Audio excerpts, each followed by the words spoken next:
Okay, first Yes. question. Federal universities more tougher than private universities. I feel like it is a fact. Let's be honest. Federal universities are more tougher than private universities. That is a fact.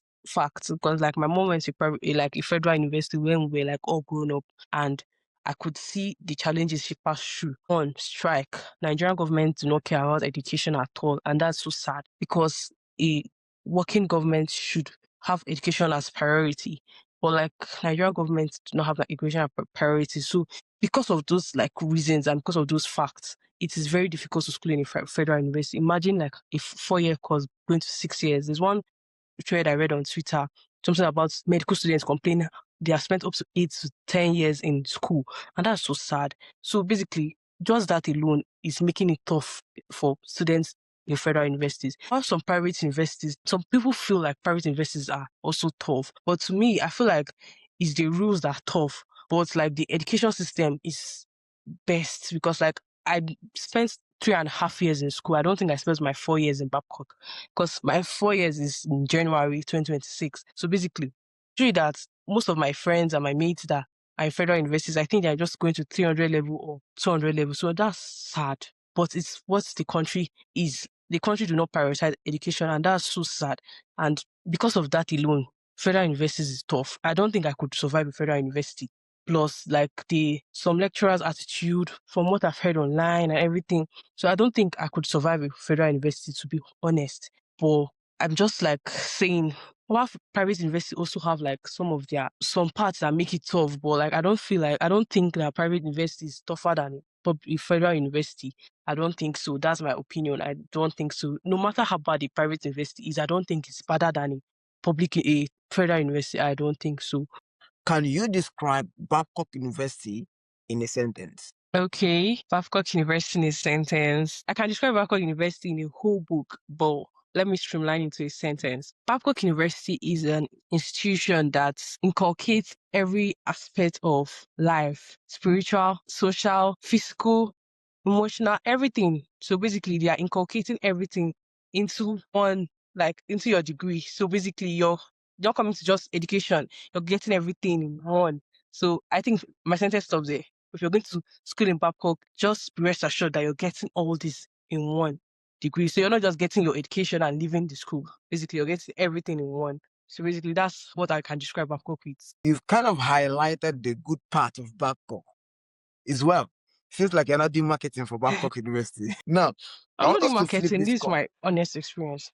Yes, Yeah? I get it, and I respect that. I want us to flip this coin because I've been thinking, Okay. what is one unconventional or uncomfortable truth about studying in Babcock that you really don't get to know until you actually arrive Babcock University? Unconventional truth studying in Babcock. Okay, one unconventional truth studying in Babcock. Like, this is my personal opinion. I don't know about any other person. I went to Babcock, so this is my truth. It's like how is a 7-day Adventist school, and like we follow the 7-day Adventist rule. So basically, if you're not a 7-day Adventist, it's going to be very difficult for you. Let me not lie to you. The rules are strict. So if you're not a 7-day Adventist, that's one truth I'm sure that I found it difficult, like my 300 level. I was still questioning it, but like at some point I just said, I'm almost done. Let me just do and finish. Basically, if you're not a 7-day Adventist, you might find it difficult to maneuver and to understand what they preach and everything.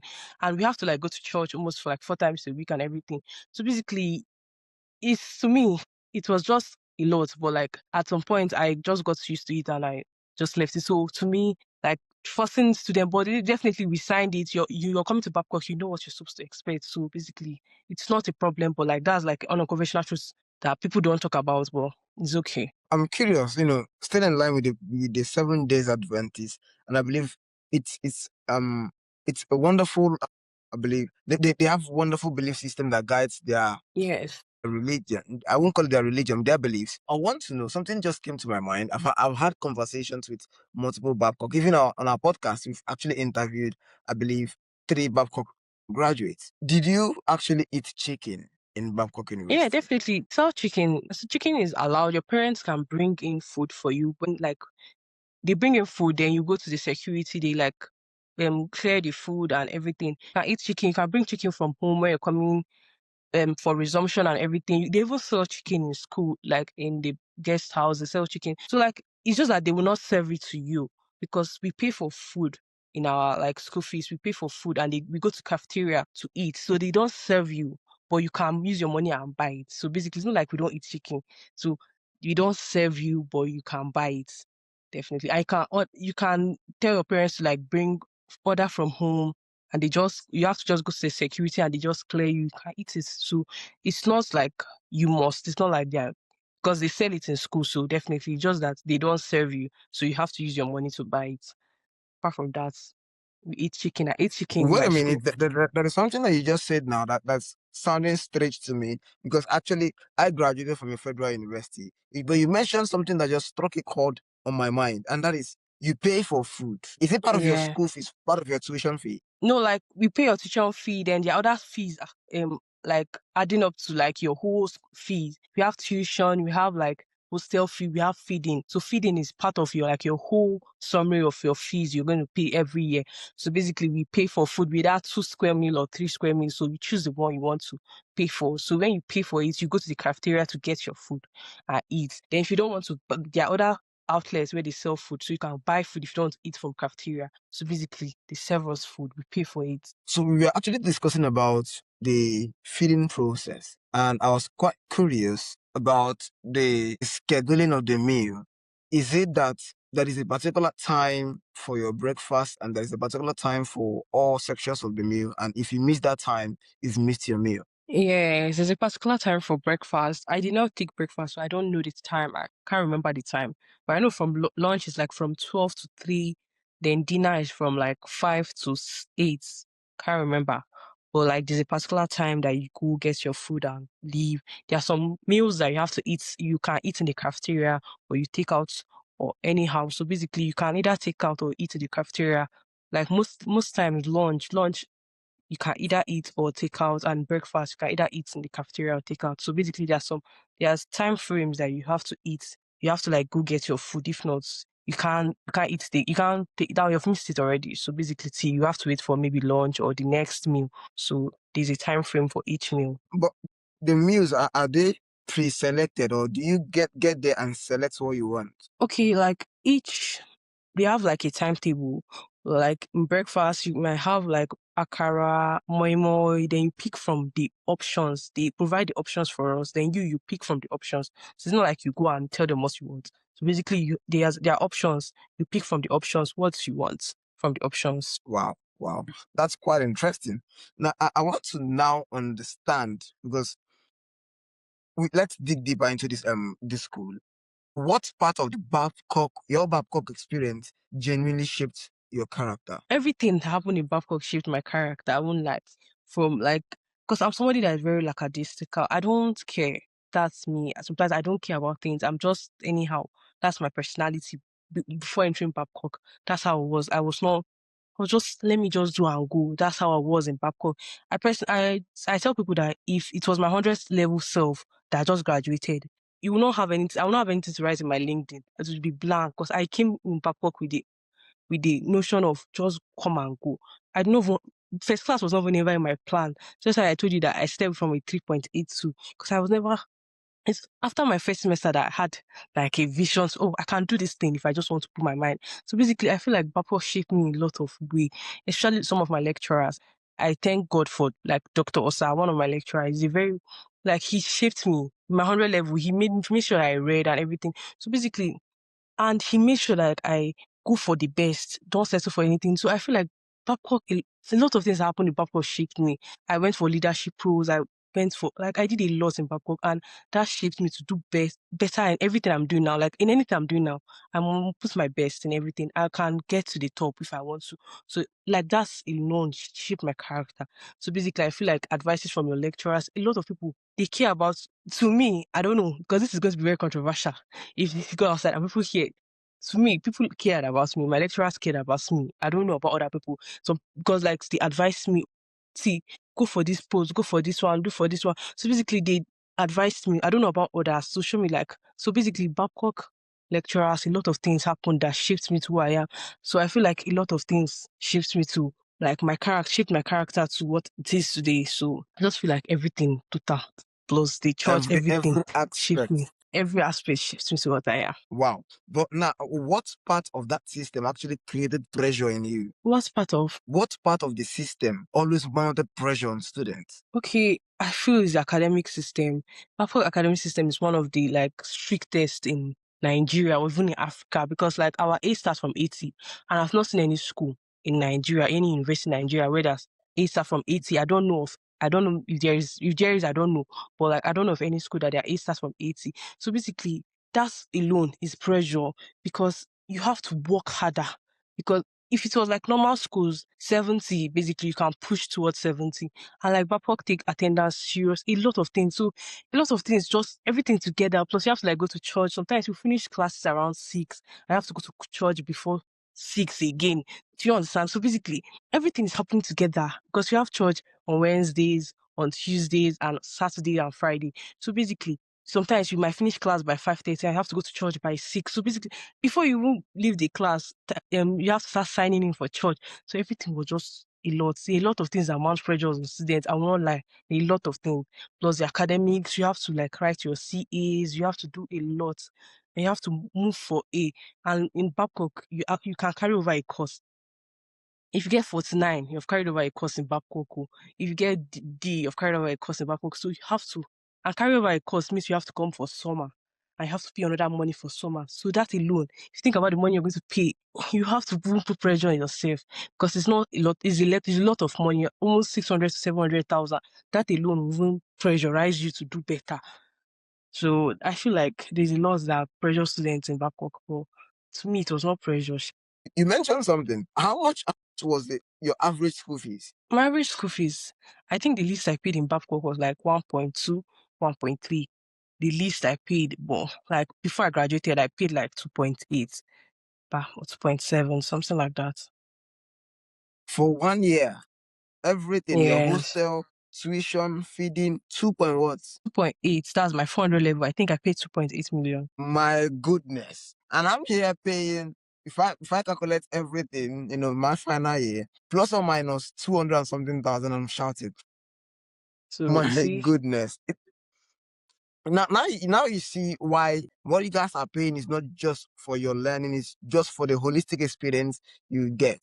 And I believe yes, that is why they champion you guys and bring in experts that will come and train you guys and drill out the best out of you guys. You yes. see that now. So let's move into something much more interesting. Now, you've mentioned that Babcock actually helps you holistically. I want to know, I don't know how many Nigerian universities you've been exposed to actually visit or meet, but I want to know, what do you think your school, Babcock University, genuinely do better than most Nigerian universities? Okay, what my school does better? I feel like my school has the best calendar in Nigeria. Maybe my school and Adeleke University, that's Babcock and Adeleke. I think they have the best calendar from the schools I've experienced because our calendar is just too comfortable because you have like a whole like 4 months or 5 months of summer. And during that summer, people like go to United States for work and travel, make money, gain international experiences. I don't see any school or maybe there are other schools that does work and travel definitely, but like the period is usually shorter than that of Babcock. Babcock like we end our session in April, so you have like May, June, July, August, September to go to be in the US for work and travel. That's a very very nice experience. That's one of the things I know that Babcock does that other schools does not do. And Babcock, another thing Babcock does is another thing I feel I don't have much exposure to like other schools and everything. But like Babcock organize like social events every year, more than like 5 social events every year. And that's like very, very nice. Most schools don't do it. I don't want to mention any school, but like most private schools, they don't host any show. Like Babcock does like a very mad show, like where like they invite artists. Like just recently, they invited I think Fola, like they just invited a Nigerian artist and it was like that's holistic. You're not coming to Babcock. People feel like Babcock is a school church and everything. They don't do this. But like we have social events almost every day. I say every semester we have like more than 5 social events. You have to like go calm yourself.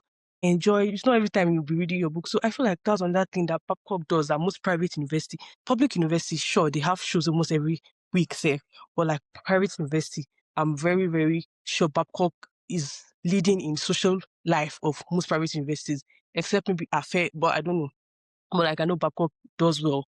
Another thing I can say again is the level of like our academic level. I think Babcock was also very, very strict, as I said earlier. There's no exam that I can write now. I can write any exam. I can say it proudly. I can write any exam and I'm very sure of getting in my field. I can write any exam. I'm very sure of getting 70 and above because our, like, we are starting from 80. So every semester I have to like read more than how I used to read before because 80 and you can get 79 as a B and your GPA will drop, CGPA will drop. So basically you have to like, that's made me to be up and doing basically. So that's one thing. Like these are few things I feel like Babcock does or Babcock has that most school does not have.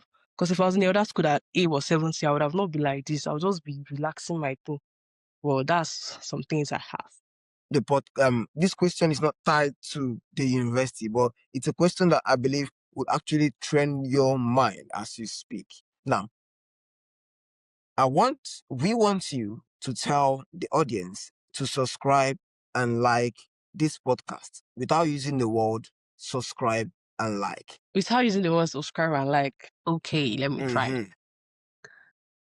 Okay, dear Nigerian students, I want you to listen to this podcast on YouTube and other streaming platforms and share with your friends and can leave a reaction to this video.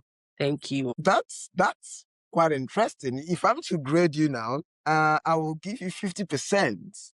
Yes, you are given an instruction to let them subscribe and like. Subscribe is to join the online community, yes. But Okay, you did not subscribe. I capture thought it that was part. watch. I thought it was watch and like. I thought it was No, watch and subscribe, like. subscribe. Sorry. There has been a banter that federal universities are way more tougher than private universities. It has raised an argument online, and then again, with content reasons per se. Now, I want you, from your schooling experience, in as much as Nigerian students will always say that their school is the toughest. From your schooling experience, do you strongly believe that your school is one of the best school in Nigeria? Or best, is it private university or university? Because if it's best university, I don't think my school is the best university. But if it's private university, is it private or like in general? Private. Private. Okay. Why I think my school is the best private. I cannot call my school the best private university in essence because like I've not like gone to other universities to like compare.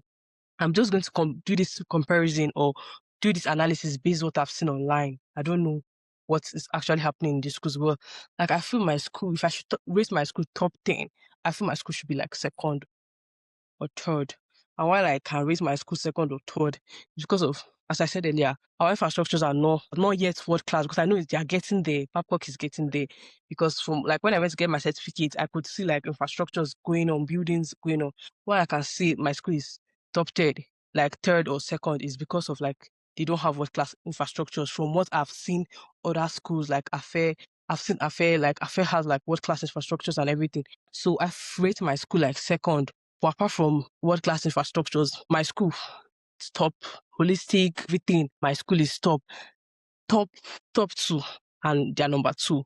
But if they can, I know my school is getting there by the grace of God, be the best private university by 2026. Babcock is I can recommend someone to go to Babcock University because me, I had a good time at Babcock. I don't know. People might feel like people will take this as anyhow, but me, I had a good time in Babcock. So I'm speaking from experience. My bad experiences were not as much as my good experience because I gained a lot from Babcock. The connections, the friends, the life experiences, I gained a lot too. So I had bad experiences, but like not compared to the good ones. So I feel like that's my rating on Babcock University, Sha. All right. Thank you so much. Now, once we wrap up, you mentioned something I just feel like, breathing into. You mentioned about your bad experiences. Now, do you mind sharing one bad experience that you had at Babcock University? One bad experience I had at Babcock University was when like we have like all these portals on duty and everything. So she was just rude, unnecessary rude. And if you're rude to them is a problem, but for them to be rude to you is not a problem. So something like that. And it was very, very, very, very, I was so angry, and that was one of my worst experiences in Babcock, because what I would have told that woman if I was not a student, because she was just being annoyed for what I did not even do. So somebody else that did it, but she did not even wait to hear my side, and that was so sad, because if we talk, we might get suspended safe, because they might not even listen to you, or if something like that. The woman was just annoying and everything, and I did not want to report. I did not even have strength, because I made sure that I did not even go to security post. Since my stay in Babcock, I never went to the security. I never wrote any statement of anything. So I just wanted to keep my clean sheet. If not, what I would have told that woman? She would have one of my baddest experience. If anything like baddest, that was my baddest experience in Babcock. But apart from that, others were just minor little things. All right, all right. Thank you so much for this wonderful conversation. I believe the Nigerian student has actually seen the school Babcock, I believe, a distance, and all thanks to Christabel. You are such an amazing soul. Yes, following your journey on Thank LinkedIn, you. you've learned a lot, and also or your blueprint that you released on how you got from 3.62 to 4.64, if I'm correct. It's quite a wonderful experience. And I recommend Nigerian students to actually go through, those materials to see how they can get inspired and I believe rewrite their own story just like you did yours. Thank you so much for joining Yes. us once again. And this is the Nigerian Student Podcast. Thank And you. our message to you is to go out there and be a world changer of integrity who will ultimately lead the social economic transformation of our world. Thank you so much.